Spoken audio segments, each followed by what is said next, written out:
Hey there, and welcome to the A.D.K Rock and Metal channel. I am, of course, Dave. There's no Andy or Kirk with me because we're doing album reviews, and the way we do album reviews on this channel is we each take our own relevant categories.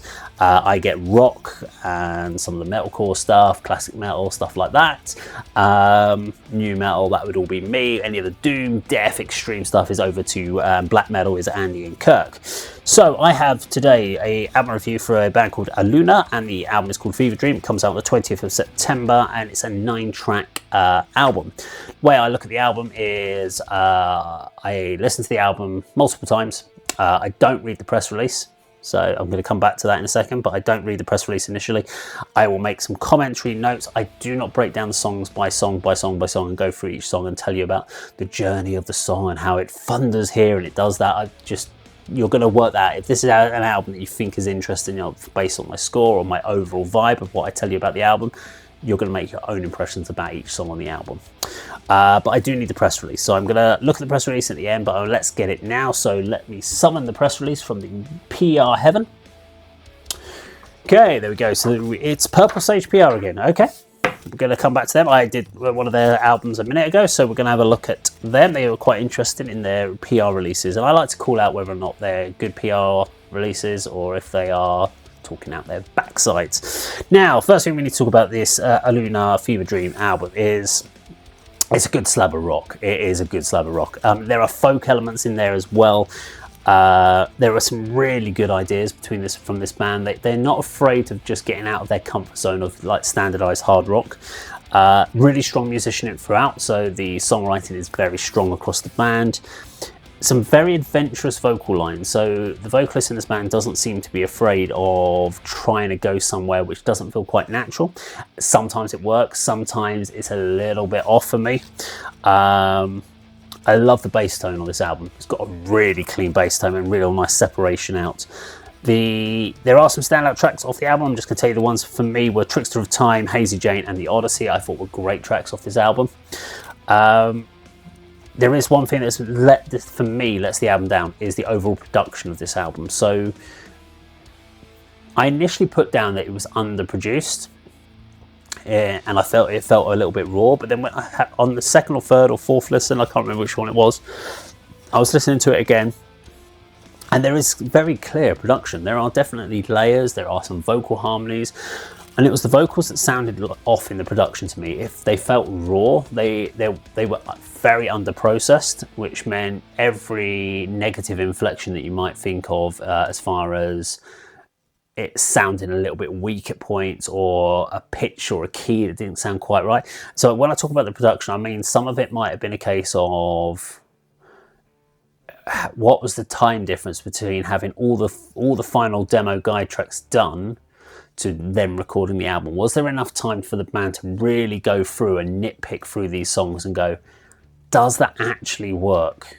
And this is always a problem, because having done albums myself, there are times when by the time the album comes out, or we've finished writing songs, and we've even gone into actually writing the album or recording the album, and we're just finishing the last song of the album. We haven't finished writing it, and we're going in to start recording it, and that's happened. And what then you find is 6 months later, you're listening back on the album going, we made a mistake there. And even on my latest album with the band Tell Us Scribe, there are bits on that album I kind of listen to and go, yeah, that could have been better. We could have fixed that, or that wasn't quite right. And this is one of those albums that makes me feel that this was possibly the case. The best way I could describe is it feels like the whole room set up. They all came in, they set up all the microphones in their own little booths, and they recorded it in one take, and then they did some overdubs.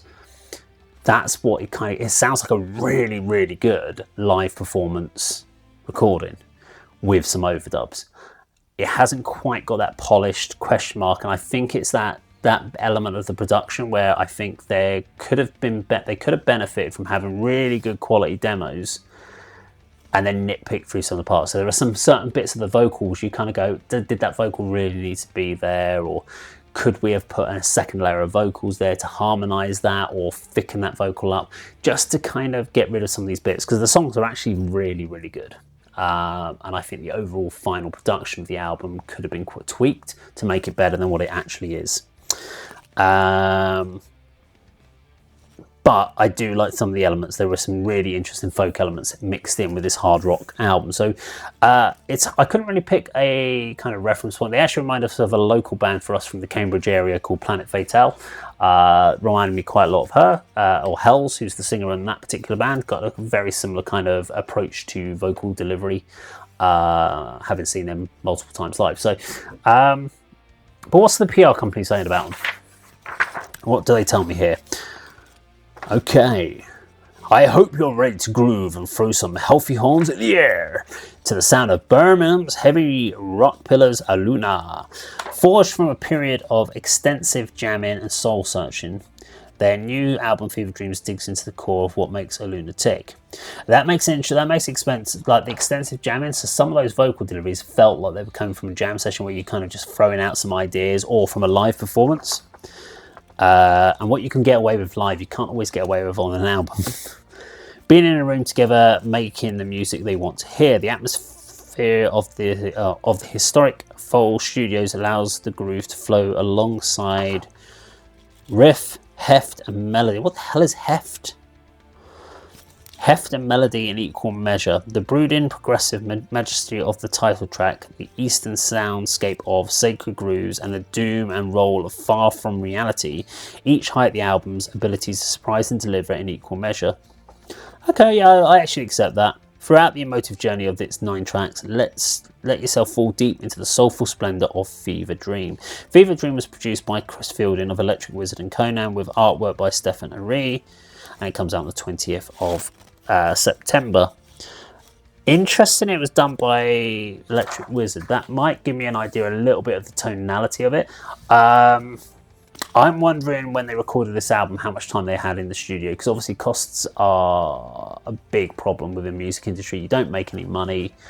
You don't make money at gigs. I know we promote gigs, and we hardly ever, we have yet to cover our costs as a promoter, let alone pay bands, because we can't even cover all our tickets for the sound guys. And once we pay the staff and people at a gig, we still have nothing left. So yeah, I don't know. Yeah, interesting PR press release again from Purple Sage PR. Not too bad. Now, how do we score this album? So we have categories. We have headliner, we have main support, we have opener, and then we have back to the rehearsal room. So what do I award the Allunah Fever Dream? So I'm going to give this album a main support award. So this comes up as a main support, which means it's a good album. It's not the best album in the world, but it's definitely not an opening band. So I would expect this band to be kind of your main support on tours and stuff like that, because they've got a huge amount of potential. Let down by production. This could have been a headliner album if the production, in my opinion, had been worked on, because the songs are there. They just need some more work, in my opinion. There's certain things that were put in that need probably removing, and some additional layering that could have helped get that production up to a more cohesive level, if you like. But still a very good result for, I mean, if you're trying to compare it to like a 10 out of 10 scoring system, this would probably be something like a 7 out of 10. So still a very good score for Allunah and Fever Dream. Now, if you enjoyed the video today, please do like, share, and subscribe, and I'll see you on another video sometime very soon. Take care.